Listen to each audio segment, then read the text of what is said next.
تاریخ کا ایک عظیم ہیرو۔ 1550 میں ترکستان کے ایک غریب گھرانے میں ایک بہادر کی پیدائش ہوئی۔ اس گھرانے کا تعلق ترک غلام قبیلہ سے تھا جس کا نام ایبک تھا۔ بچپن میں ہی اسے اپنے خاندان سے جدا کر دیا گیا اور اسے نشہ پور لگنے والی غلاموں کی منڈی میں لایا گیا۔ وہاں اسے مشہور مسلمان بزرگ ابو حنیفہ کی اولاد میں سے ایک مشہور تاجر اور قاضی فخر الدین عبدالعزیز کوفی نے خرید لیا۔ تاجر بچے سے نام دریافت کیا تو بچے نے نام بتانے سے انکار کر دیا اور کہا کہ جناب میں نے نام بتایا تو یہ میرے نام کی توہین ہوگی۔ میں ایک غلام ہوں، اس لیے آپ جس نام سے مجھے پکاریں گے وہی میرا نام ہوگا۔ یہ سن کر تاجر کو حیرت ہوئی مگر اسے یہ بات پسند آئی کہ بچے میں عزت نفس کا احساس زندہ ہے۔ تاجر نے اس بچے کی تربیت اور پرورش کا ذمہ اٹھا لیا اور اس پر خوب توجہ دی۔ بچہ شروع سے ہی بہادر تھا اور جنگی مہارت حاصل کرنے کا شوق رکھتا تھا۔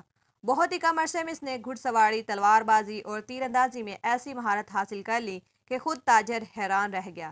غزنی کا شہنشاہ سلطان شہاب الدین غوری ایک دن گھوڑوں کی دوڑ کا مقابلہ دیکھ رہا تھا۔ تاجر اس غلام کو لے کر سلطان کے پاس پہنچا اور کہا کہ حضور میرے اس غلام کا گھڑ سواری میں کوئی بھی ثانی نہیں ہے۔ سلطان مسکرائے اور لڑکے سے پوچھا کہ تم کتنا تیز گھوڑا دوڑا سکتے ہو؟ اس پر لڑکے نے نہایت ادب کے ساتھ جواب دیا کہ حضور گھوڑے کو تیز دوڑانا مہارت نہیں ہے، اسے اپنا تابع بنانا اصل مہارت ہے۔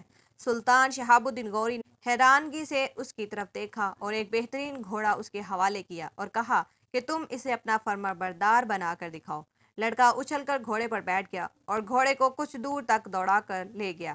پھر وہ واپس پلٹ کر آیا تو لوگ یہ دیکھ کر حیران رہ گئے کہ گھوڑا واپسی پر بھی اپنے سموں کے نشان پر چلتا ہوا آ رہا ہے۔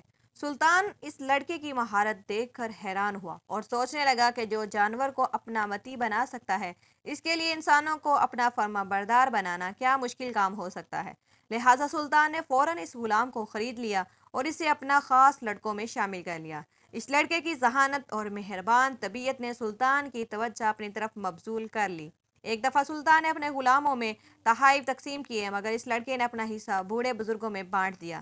اس فعل سے متاثر ہو کر سلطان نے اسے اعلیٰ عہدے پر ترقی دی اور اسے شاہی استبل کا انچارج امیر اخور کے عہدے پر فائز کر دیا۔ اس لڑکے نے رفتہ رفتہ اپنی صلاحیتوں کا سکہ سلطان پر بٹھا کر اس کا قرب حاصل کر لیا۔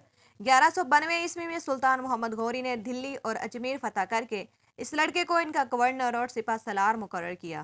اگلے سال سلطان نے کنوج پر چڑھائی کی۔ اس سپہ سالار نے اپنی وفاداری اور سپاہیگری کا ایک ایسا ثبوت دیا کہ سلطان نے اس کو فرزند بنا کر فرمان فرزندی اور سفید ہاتھی عطا کیا۔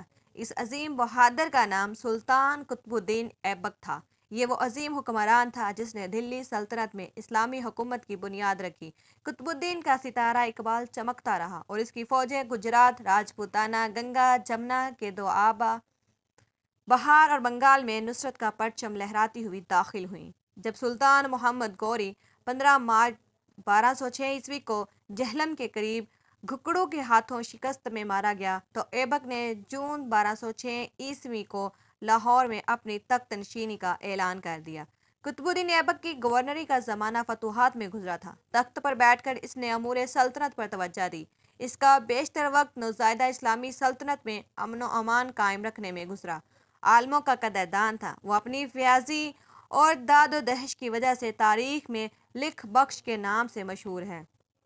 اس نے دلی میں نومبر 1210 میں لاہور میں پولو کھیلتے ہوئے گھوڑے سے گر کر راہ ملک عدم ہوا اور انارکلی کے ایک کوچے میں اسے دفنا دیا گیا۔ اسلامی ہیرو کی کہانی اگر پسند آئی ہو تو لائک اور کمنٹ ضرور کریں۔